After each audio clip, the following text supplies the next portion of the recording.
원장님, 제 방금 전 영상에서 저희 그 눈 성형에 대한 아주 자세한 설명, 종류, 특징 너무 잘 들었고요. 이번에는 저희가 얼굴의 중심, 코에 대해서 좀 얘기를 해보려고 합니다. 네, 준비되셨나요? 네네.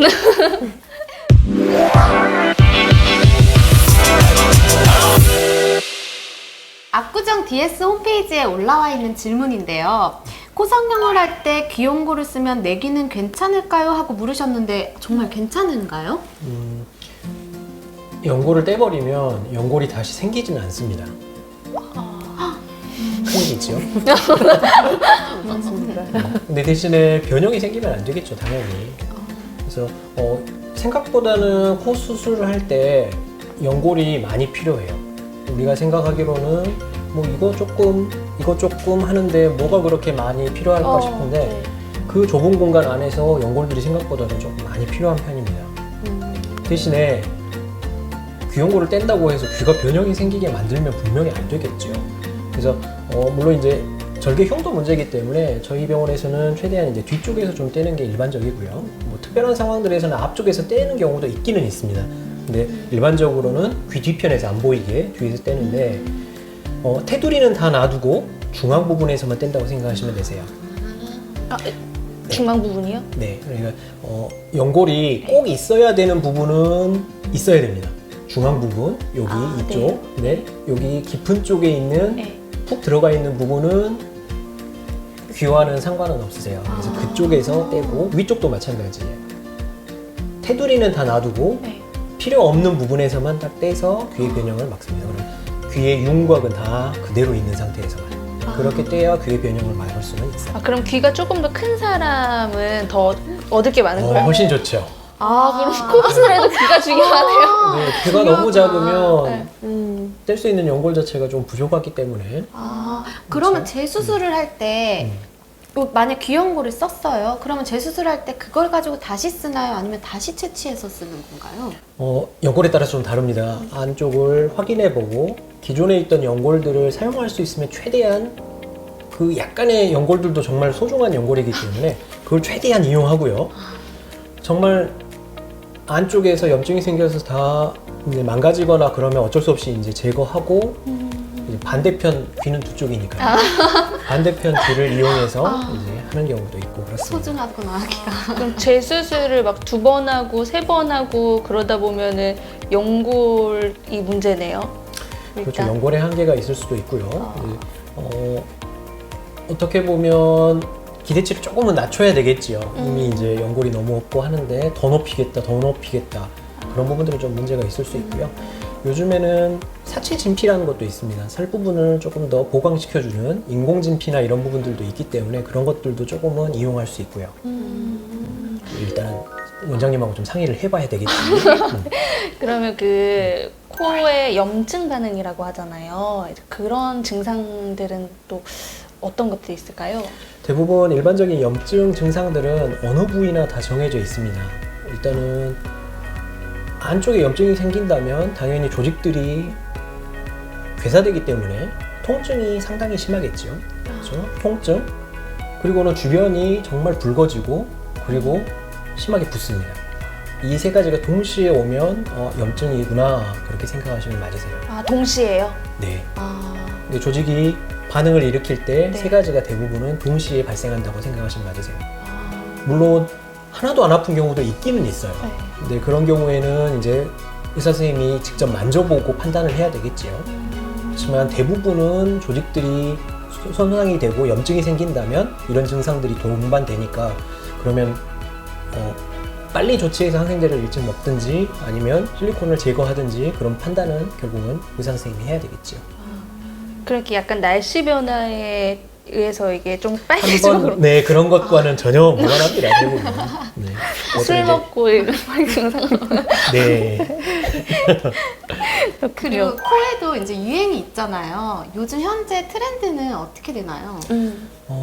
코만큼 민감한 부분이 없지요. 예전에는 정말 반버선을 원했지요.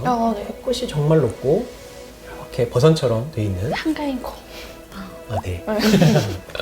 네, 지금은 최대한 트렌드 자체가 조금 자연스러운 부분을 추구합니다. 그래서 직반 버선이라고 하죠. 거의 직선에 가까운 끝만 살짝 올라가는 정도. 그 정도가 가장 자연스럽고 요즘은 가장 선호하는 스타일이에요. 이렇게 직선보다 살짝 올라간 약간 거예요? 올라간, 그렇죠. 직반 버선이라고 하죠. 그 예전 거는 약간 이런 느낌이에요. 그렇죠. 그래서 콧끝을 훨씬 과도하게 높이려고 했고 네. 예전에는 이제 매부리가 심하게 있다면 매부리를 정말 많이 깎아야 됐었죠.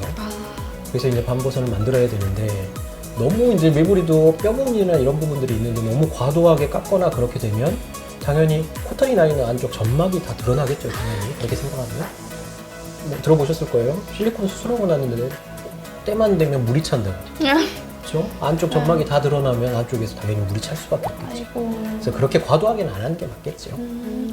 그러면은 이제 선생님이 지금 경력이 많으시잖아요. 그럼 이 트렌드도 좀 이렇게 돌고 도는 거예요? 아니면은 이게 나팔바지처럼 좀 그런 경향도 없지 않아 있기는 있습니다. 아, 그렇구나. 네, 시대에 따라서 경제 상황에 따라서도 그렇고 요즘 트렌드는 최대한 좀 자연스럽게 하는 게 맞습니다. 한 듯 안 한 듯. 네. 그리고 제가 그런 얘기 들었거든요. 코 수술을 할 때 이 필러를 맞은 코는 좀 어렵다. 그러니까 아예 안 맞은 사람보다 수술이 조금 까다롭다라는 말을 들었는데 정확하게는 피부에 따라서 좀 다르다고 말하는 게 맞을 것 같아요. 피부가 워낙에 얇은 분들은 필러를 결국은 수술하게 되면 이제 실리콘 수술을 하거나 그런 상황들이 되면 필러를 다 녹여야 되거든요. 근데 항상 필러나 이런 부분들도 안쪽에 피부 안쪽에 있는 진피층에 손상을 입히기 때문에 피부 두께가 조금 더 얇아집니다. 분명히. 그러면 다 녹이고 하고 났더니 너무 실리콘 분필코처럼 네. 너무 테두리가 너무 많이 보이게 되거나 그런 상황들이 발생할 수 있겠죠. 비친다는 말씀이신 그렇죠. 거죠? 그럴 수 있겠죠. 피부도 너무 얇고 그런데 필러를 오랫동안 많이 맞으면 당연히 좀 얇아지겠죠. 물론 요즘에는 피부 두께를 조금 더 증가시켜주는 제제들이 많이 나오기는 했어요. 뭐 귀 쪽에서도 뭐 진피도 떼서도 더 덮어 씌우고 피부를 좀 더 두껍게 해주려고 그런 노력들을 하기는 하지만 피부가 너무 얇으신 분들은 아무래도 조금 피해 주시는 게 좋긴 하겠죠. 수술을 생각하신다면. 그러면 그 얇아진 피부에서는 또 염증 반응이 일어날 확률이 조금 더 높아지나요? 그렇지는 않습니다. 네, 그거랑 또 그런 부분들하고는 별개인데 아무래도 실리콘 실루엣 자체가 다 드러나거나 그러면 조금은 부담스러울 수 있겠지요. 또 좋아하시는 분들, 태나는 걸 좋아하시는 분들은 그런 부분들을 좋아하시는 분들도 있긴 하지만 대부분은 이왕 하는 거 조금 더 자연스럽게 원하시기 때문에 아주 두툼한 피부들은 필러 많이 맞고 해도 전혀 태는 안 나거든요. 원래는 이제 얇은 피부들은 좀 조심해야 되겠죠. 그리고 코 성형 후에 이렇게 친구들 이렇게 보면 코 속 안에서 점막끼리 유착이 되는 경우도 있다 그러더라고요. 근데 그런 거는 뭐 이제 코의 상태에 따라서 다른 건지 아니면 그것도 금방 이렇게 쉽게 떼낼 수 있는 건지. 대부분 안쪽에도 뭐 흉살이나 이런 부분들이 조금 더 잡히고 뭐 가슴 성형도 마찬가지지만 보형물 수술들은 대부분 이 보형물을 내 몸 안에서 이물질이라고 생각하기 때문에 한 달 정도쯤 되면 다 캡슐이라는 게 만들어집니다. 우리가 코 수술을 할 때 이 보형물 자체를 뭐 나사로 뭐 어디서 고정하거나 전혀 그렇지는 않거든요. 뼈나 연골 위쪽에 정확한 위치에 올리고 물론 이제 뼈 쪽에 있는 골막을 다 박리해서 그 부분을 정확하게 들어서 실리콘을 위치하고 이제 수술을 마치고 하지만 결국은 내 몸에서 이 실리콘 이물질로부터 내 몸을 보호하려고 캡슐을 만들어 버리는데 그 시기가 되게 이제 한 달이에요. 그래서 한 달 정도가 지나고 나면 이제 그게 고정이 되고 딱딱해졌다가 그 조직들이 조금 더 부드러워지고 하면서 이제 나중에는 이제 딱딱한 느낌도 풀리고 안쪽 점막도 풀리고 하거든요. 이제 그런 시기가 좀 필요하겠죠, 대부분은. 그럼 귀연고를 쓴 부분에는 그런 캡슐 형성이 안 되는 건가요? 자기 거에는? 네, 뭘 넣지 않았으니까요. 아. 그렇죠. 대신에 만져보면 꺼져 있겠죠. 그렇죠. 없는 거지요. 네. 그리고 본인이 원하는 코 모양, 그리고 원장님이 추천해 주시는 코 모양으로 많은 사람들이 이제 고민을 하는데 이런 경우에는 어떤 선택을 해야 될지 참 어렵거든요. 제일 어려운 부분이지요. 대부분은 아까 말씀하신 한가인 코, 그렇죠. 삼박자가 다 맞아야 됩니다. 본인의 연골도 받쳐줘야 되고요. 본인이 원래 가지고 있는 피부도 잘 늘어나야 되겠죠. 연골도 아까 말씀드린 것처럼 연골이 생각보다 되게 많이 필요하다고 했잖아요. 그 연골, 채취되는 연골들도 많아야 그게 가능하겠죠. 그러니까 어떻게 보면 길이나 뭐 이런 부분들은 최대한 높이고 이렇게 할 수 있지만 결국은 피부가 덮여야 되는데 네. 피부가 잘 안 늘어나요. 높일 수 있는 게 한계가 있겠죠. 무리하게 높이다 보면 당연히 부작용. 텐트처럼 네. 어디가 짧아지거나 그러면 들린 코가 될 수 있겠죠. 코 성형수술에 관심이 있는 분들이 보실 거니까. 근데 원장님들이 상담하면 코 상담을 하게 되면 다들 코를 막 잡아서 뽑아보지요. 일부러 그런 게 아니라 어디까지 늘어나는지 확인하려고 한다고 생각하시면 돼요. 아. 피부가 생각보다는 되게 중요해요. 물론 축을 만들어주는 것도 되게 중요하죠. 코 성형수술은 코에 축을 만들어주는 수술인데 그 축이 제대로 되더라도 피부가 덮이지 않으면 당연히 딸려가야죠. 그렇죠? 그래서 피부가 되게 중요합니다. 그래서 뭐 원장님 뭐 누구나 다 그러시겠죠. 코 성형수술을 하는 원장님들은 많이 높여드리고 싶지요. 한없이 높여주고 한없이 해주면 좋겠지만 그게 안 되는 상황들은 이해하셔야 되는 부분들이 그런 부분들인 거죠. 그래서 코 하시고 싶으신 거 아니시죠? 이해 아, 가시지요? 그렇구나. 아, 그렇구나. 그래서 이 살성도 되게 중요한 그럼요. 거구나. 그래서 이제 피부의 두께나 이런 부분들이 정말 중요한 부분들인 거죠. 네, 선생님 그리고 코를 이제 재수술하는 분들이 꽤 많잖아요. 그 트렌드도 있고 아무래도 뭔가 좀 처짐이 있는 것 같기도 하고 뭔가 그런 여러 부분 때문에 그럼 재수술 같은 경우에는 처음에 하는 수술보다 어려운 게 맞나요? 제가 그런 얘기를 좀 많이 들었거든요. 아무래도 코도 노화가 옵니다. 아, 코를 잡고 있는 조직들도 안쪽 연부 조직들도 분명히 처짐도 발생하고요. 변형도 생기고요. 그것 때문에 예전엔 괜찮다가 변형이 생겨서 휘어 보이기도 하고 네. 다양한 상황들이 있을 수 있겠죠.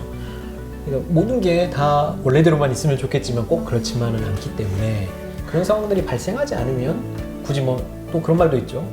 매번 보형물을 바꿔 껴야 되는 그렇지도 않습니다. 그런 변형들이 생긴다면 교정 수술을 하기는 해야 되겠지만 그런 것들이 아니라면 유지해도 전혀 상관은 없습니다. 그러면은 그 실리콘이 안에 있잖아요. 네. 그러면은 이게 뭐 몇 년에 한 번씩 갈아야 된다 이런 거는 그냥 평생 가지고 가셔도 됩니다. 아, 네. 그렇구나. 그러면 그 코 성형도 아까 저희 눈 성형 네. 제가 여쭤본 것처럼 제일 많이 오는 문의가 어떤 건지 좀 궁금해요. 아무래도 이제 숨 쉬는 게 조금 불편하세요. 어쩔 수 없이 네. 코 안쪽에 점막이 부어 있는 상태라서 좀 숨 쉬시는 게 조금 보통 때보다는 조금 힘드시고요. 아무래도 코를 못 푸시는 그런 불편함이 있으시기 때문에 그래서 그런 문의가 좀 많이 그러면 그럴 때 어떻게 해야 돼요? 목이 칼칼하신 거는 이제 따뜻한 물을 하루 이틀 정도 드시면 바로 괜찮아지시고요. 코가 붓는 거는 점막 안에가 부어있는 상태라서 아무래도 실밥을 가지고 있는 일주일에서 열흘 정도는 조금 불편하신 건 사실이라고 안내를 드리고 있습니다. 그럼 한 일주일 정도 지나서 그 안에 실밥을 네. 뽑으면 되는 건 거죠? 확실히 그러면 실밥을 뽑으면 그때부터 이제 회복 속도가 조금 더 빨라지는 것도 사실이고요.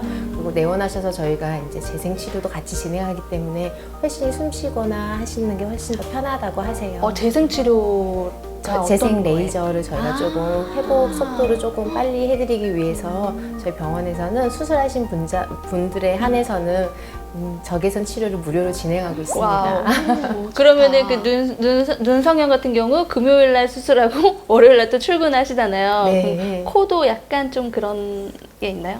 코 같은 경우에는 아무래도 이제 안쪽에 이제 부목이라는 거를 거의 일주일 정도는 대고 있으셔야 되기 때문에 요즘에는 또 코로나 영향도 있어서 마스크를 아직까지 쓰시는 분들이 있기 때문에 크게 불편해 하시지는 않으시는 것 같아요. 아, 그래서 금요일 날 수술해서 주말 보내고 네. 출근을 하시고 이런 경우 네. 있어요?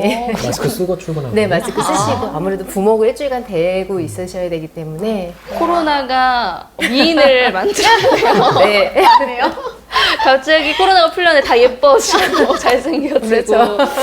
아, 그렇구나. 그리고 이제 뭐 수술을 하고 나면 아무래도 흉터에 대한 걱정이 있잖아요. 그럼 연고를 이렇게 바르고 싶으면 그 언제부터 바를 수 있는지. 흉터 연고는 이제 실밥을 떼고 이제 완전히 좀 안정된 시기, 그래서 실밥 제거 후 거의 일주일 후부터 저희가 흉터 연고를 바르시라고 안내해 드리고 있고요. 대개 3개월에서 길게는 1년까지는 사용해 주시는 거를 권장드리고 있습니다. 그럼 이게 좀 많이 아프다 하면 그 진통제 네. 그런 것도 섭취를 하는 건가요? 건가요? 네, 저희가 이제 기본적으로 수술하시는 분들은 되게 약이 5일에서 일주 정도치 내원하신 분들에 대해서는, 아니, 수술하신 분들에 대해서는 처방이 나가고요. 아. 그 후에도 이제 아프시면 이제 본인이 가지고 계시는 진통제 종류나 아니면 병원에 내원해 주시면 알맞게 또 원장님 처방해 주시니까요. 통증 크게 걱정 안 하셔도 되는 부분인 것 같습니다. 아, 네, 실장님이 너무 이렇게 차근차근 말씀해 주시니까 믿고 감사합니다. 의지할 것 같네요. 네, 저희가 아까 눈 성형에 이어서 코 성형까지 지금 얘기를 나눠봤는데요. 저희 궁금한 게 너무 많지만 또 다뤄야 할 파트들이 많아서 네, 여기까지 하고 다음 영상에서 가슴 성형에 대해서 이어가도록 하겠습니다. 네, 감사합니다. 감사합니다.